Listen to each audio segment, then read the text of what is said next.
Thank you very much.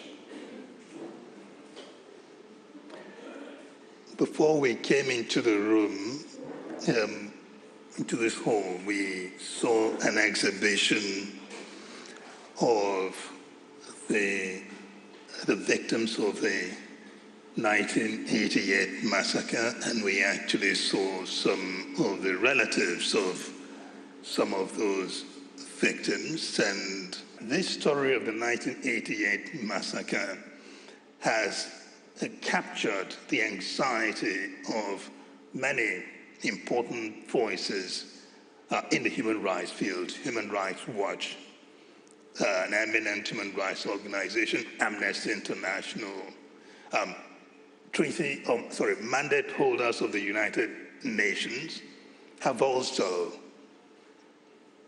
worried and expressed concern that the lack of acknowledgement of the 1988 massacre. The massacre itself amounts to the crime of at least enforced disappearance, and the crime of enforced disappearance is a continuing crime until there is an acknowledgement of what happened to the victims. So, and that is the justice that you call for, Madam President, you and your organization, and I join in that call.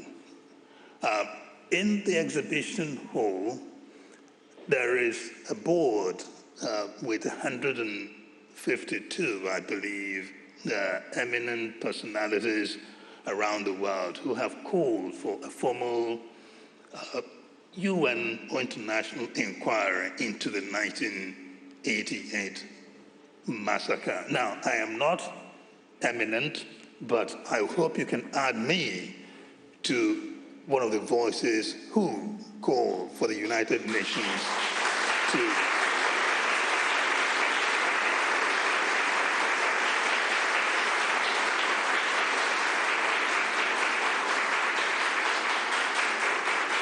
Thank you. That call is actually based on a promise that the United Nations has made to the world in 2005. The promise of responsibility to protect. That responsibility to protect says that every country has the primary obligation to respect the rights and dignity of the people within their borders, and also to protect them from serious violations of international law.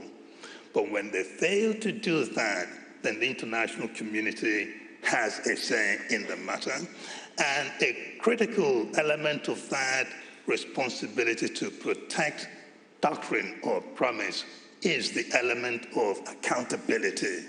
It is for that reason that I strongly join the call for a formal investigation of that massacre.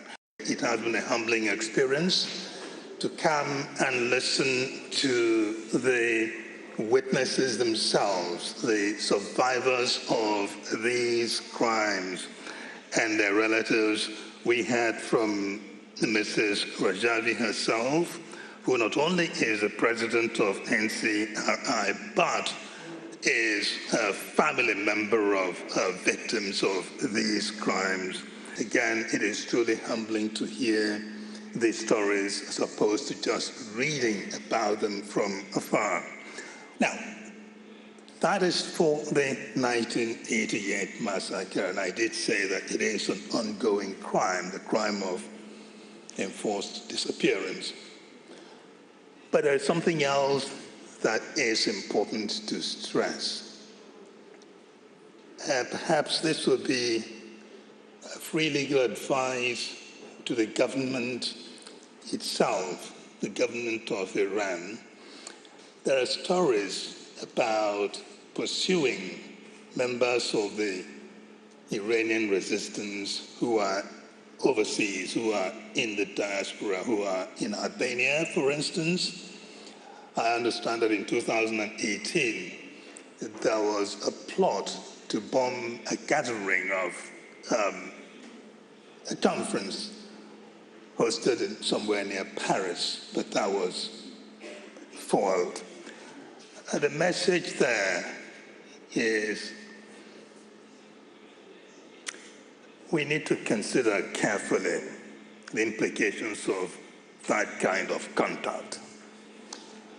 People think, states get into complacency in thinking, well, we are not members of the Rome Statute, members of the ICC, so ICC cannot touch us.